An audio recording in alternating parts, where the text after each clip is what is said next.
was a man with integrity. Speaking for myself and all of our family, we knew without a doubt we were special and loved. Dad had us spoiled at Christmas and sometimes Thanksgiving, depending on his schedule, when he would deliver us fresh oranges and grapefruits from South Texas.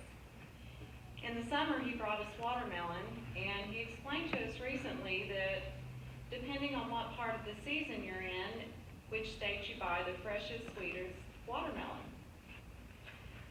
Two of my favorite stories that I've always heard from Dad's childhood are about Aunt Marie and Uncle Floyd.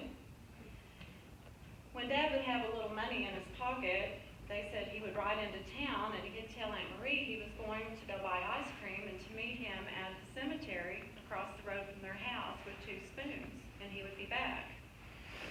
Well, I got to thinking about that, and I told Uncle Richard a couple of days ago, I said, you know, it's quite a ways into town. I don't really know how he got back with that ice cream. And he laughed and said, Aunt Marie said there wouldn't always be a lot of ice cream when he would get back.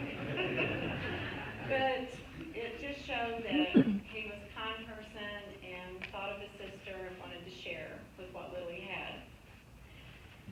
Uncle Floyd and Dad loved their laughs and pranks, which didn't always turn out so well. One story in particular that I've always heard was when they were over working at the family cemetery, and Dad started hollering, help, help!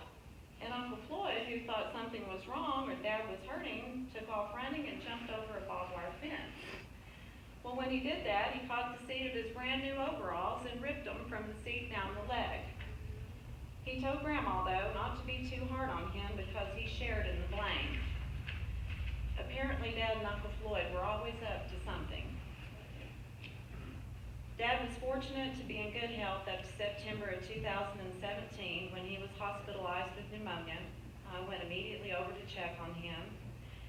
I was fussing over him being sick and sorry that he was sick and had to be in the hospital, and he didn't let me do that very long until he put a stop to that. And he said, this is just all part of living life. And then he went on to say that he could pass in the next 15 minutes. But I was not to worry, he was ready to go if he did. When Dad started his chemo treatments in November of 2017, I was determined that I would drive him to his appointments with Uncle Richard and Lloyd's help if I wasn't able to go. Well, that lasted 1 week, and Dad had the nurses talked into letting him drive himself because he knew we had other things to do. Dad was determined to continue living his life independently. Dad continued traveling with Mark Byler's help and repairing semi-truck parts with Juan right up to the last week of his life. In June of this year, his wife Marissa turned for the worse, and Dad called me to come in his own special way. But he told me she was having surgery, and I just knew that that's what he wanted me to do. He would never ask us to do anything for him, so you just had to listen closely. I sat with him during the day, and Lloyd would come sit with him in the evenings until she passed, and then I watched my dad grieve quietly, but he did miss her. During this very same week, Dad learned his leukemia was out of remission and the chemo was no longer working, and at this time I started meeting Dad at Highlands Oncology for his doctor's appointments, and it didn't take long to figure out that he had won over the nurses and receptionists' hearts. When Dr. Brodnick explained to Dad that he had weeks to live, he listened to her for a while, and then he asked her, well, if I was completely well, how long would I have? And she chuckled and smiled at him and said, well, I don't know, you've outlived most. She went on to explain about the transfusions and eventually hospice, and then he said, I'll just take it as it comes. And that's how Dad was. He just always took it as it comes.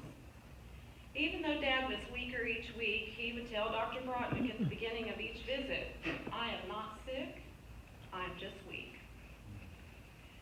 And he was always smiling. He said he had such a positive attitude even in the middle of this storm. He wasn't a man to feel sorry for himself at any time. Dad and I had a standing lunch date after his appointments at Panera. Lloyd and Ashley would go if I wasn't able to, and he had the same order every week, chicken noodle soup and sweet tea. Dad would then share stories of his life with me or my brother or my daughter. He told me he was baptized in Duluth, Minnesota, and he told me the water was very cold because it comes straight out of the tap. I asked him what his favorite hymn was, and he said, "Lord, lead me home." I told him my favorite was Amazing Grace, and he said, "Well, that's a good one too." I told Dad about how I'd have heard over the years that people said, well, when it was their time to go, they just wanted to be doing whatever they did normally and just fall over, or they wanted to pass away at home. And I was just telling him that. I just wanted to see what his thoughts were on it. And I also told him, I said, I've never heard of anyone getting to the gates of heaven and going back and say, well, I want to do that over because that didn't go the way I wanted it to. And he leaned over towards me and he said, well, when I get to the gates of heaven, I'm going on in.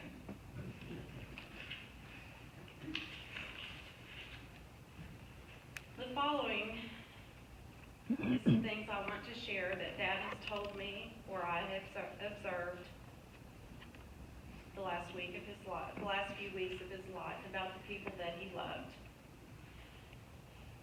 Marv, my brother, who lives in Germany with his wife Ingrid and his son Julian, hasn't been able to come, but he's kept in touch through Aunt Evelyn to keep up with Dad's health the last couple of years. Dad received a letter from Mark recently, and it meant so much to him. He kept that letter in his mobile office, which was his truck. Dad was known for his truck. The special thing about a letter is you can read it over and over, and I'm pretty sure he did. Uncle Virgil, Dad talked about living with you and Anita in Bentonville and how special a time that was for him and so many good times that he had with you two. Same here. And Shelby is the one that would keep up with the NASCAR race on Sundays when Dad was out on the road. And he would call her and ask her, well, who's winning? Now, I don't know if you enjoyed those races or not, but bless your heart for watching them and keeping him up to date on the winning. Juan, Dad taught you everything he knew about semi-truck body repair. You were taught by one of the best in the business. Juan told me that Dad had given him more than just a job. I'm sure Juan has really missed Dad at the shop. He worked with him every day for many years. Dad appreciated Juan and Norma and the kids and the visits. He always made a visit to the hospital or wherever Dad was at when he was sick, and he come to my rescue several times at the house the last few weeks to help me out when I needed help. Heather, you were certainly special to Dad. And all you have to do is look at the pictures of the two of you together and see the love. You're also the one that we call to see if the doctors are doing their jobs correctly. All anyone has to do is look at you and see how much you're loved. Derek, your phone call to Dad his last week and your prayers for Dad and then praying with Dad meant so much to me. I've always wanted you to do Dad's service, and I'm so thankful it worked out for you and Julie to be here. Kevin, you're the youngest of Dad's children, and he was proud of your job promotion. The advice he gave you growing up, and especially the last 2 months, was given with good intentions and a loving heart. Crystal, your dad, lovingly called Chrissy, was his baby girl. She knew exactly what Dad's favorite foods were, and he knew she would bring the food on Sundays, and he started making sure he was home when she came. Dad said her chicken and noodles and her strawberry shortcake was the very best. Uncle Richard, Dad talked often about your friendship and how you were his brother. He talked about your birds and other wildlife and how you would feed them chicken scratch. when you'd buy it at the feed store every week. He talked about you and Angie frying fish with all the fixings that go with it and how much he enjoyed that meal at your house. Dad also talked about you being gone on vacation this past month, and he was happy that you got to go on vacation, but he was much happier when you got home. He liked to have you near. You made Dad feel special, and he loved you with all his heart. Kayla, Dad loved you, and he was so proud when you won the election for state representative. He knew you would hold that position as a Christian woman with integrity. Lloyd, you're Dad's oldest son, and he shared a very special bond with you as an adult. I know you and Dad had many heart-to-heart talks about your lives, and he loved your stories about your beautiful girls and your family adventures. He was so proud of you for the faithful, loving son, husband, father, and brother that you are. I know you're going to miss him. One of the last gifts Dad gave was to Uncle Ralph. Dad knew that Uncle Ralph likes to tinker on old cars, and he had just the one for him. Dad had an old Honda parked at the end of his house and had seen Uncle Ralph looking at it when he was over at the house, so he just gave it to him. Now, you just had to see this car because it had sat there for quite a while to see the humor in this gift. Dad would say, "Where's Ralph?" And I would tell him he's out polishing on that old car, and Dad would just chuckle and grin real big. And part of what he thought was so funny was the fact that Aunt Evelyn wasn't just real sure about this car, whether it was a good idea or not. I think she had visions of roadside service. Dad kept Aunt Evelyn and Crystal and I on our toes with instructions on how to fix a strawberry shortcake like Chrissy did. I learned the hot cup of coffee meant after it was brewed, it went to the microwave so it would be hot. He wanted half and half in his oatmeal, and Aunt Evelyn said, "Well, you don't need to buy any of that. There's some in the refrigerator." But what he really meant is he wanted nearly a pint, a half and half, with a small amount of oatmeal sprinkled on top with honey, because he wanted it soupy. Dad and Aunt Evelyn talked about how important it was to be ready to be right with God. And Dad said that it was the only important thing.